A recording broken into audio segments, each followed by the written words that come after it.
Started through the ranks, started as a part-time officer, then became a full-time officer, promoted to detective, then promoted to sergeant, and then, like I said, in 2003 I was promoted to chief. Perfect. So held just, well, every position that's here. Yeah.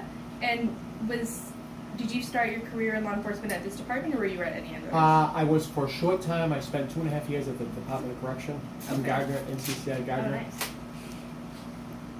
So I was there in 1983. Was your goal always to be chief, or did that just happen? Yeah, well, I mean, I did want to come here to the department. I was on part-time when I was a correctional officer at the prison, so my goal was to, yes, get on the department, and yes, early on I thought someday I would be chief, and I would want to be chief. Now, we asked the same question of the fire chief who just left. What made you want to become a police officer? I think it's that two things. It's you always want to give back and do good for others. I just felt like this was my hometown. I grew up here. My parents had been here.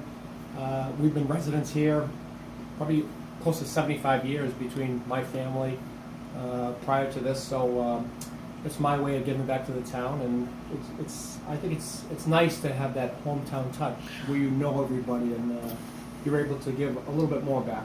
I understand that, but what made you want to become a police officer? I mean, we talked to him, and he said he used to watch Emergency, and he said that's why he became a firefighter. Is there something that in your life that said, I want to do that? Yeah, I mean, I think public safety. I had a friend early on when I was in college that went to Dallas PD, and I think that was kind of my inspiration. I saw him going off and getting into law enforcement. I always thought it was an exciting career. I didn't want to travel though. I didn't want to leave here. I always wanted to stay here. So I think it's giving to my own community, and maybe just seeing others flourish and giving back. Great. And let's see.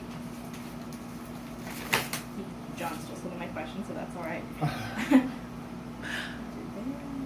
When is your last day here? It's July 6th. Okay, so coming up a little bit soon. Yes.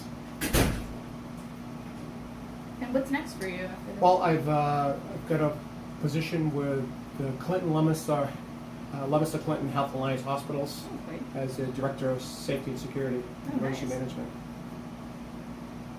Can you say that title one more time? Director of safety and security and emergency management.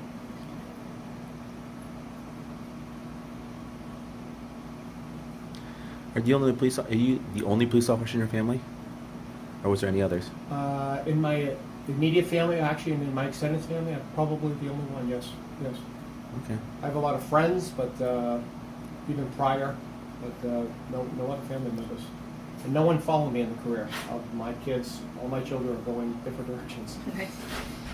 I asked because I have a friend who's third generation Lowell cop, so Yeah. his grandfather, his father, and then him. So I think today, because policing's changing so much, as you see in society all around us, that you see policing, how police are viewed.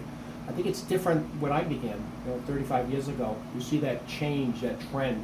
We don't feel it as much in our small community, but I think if you look on a national level especially, I don't think you see the police, the youth in our country heading to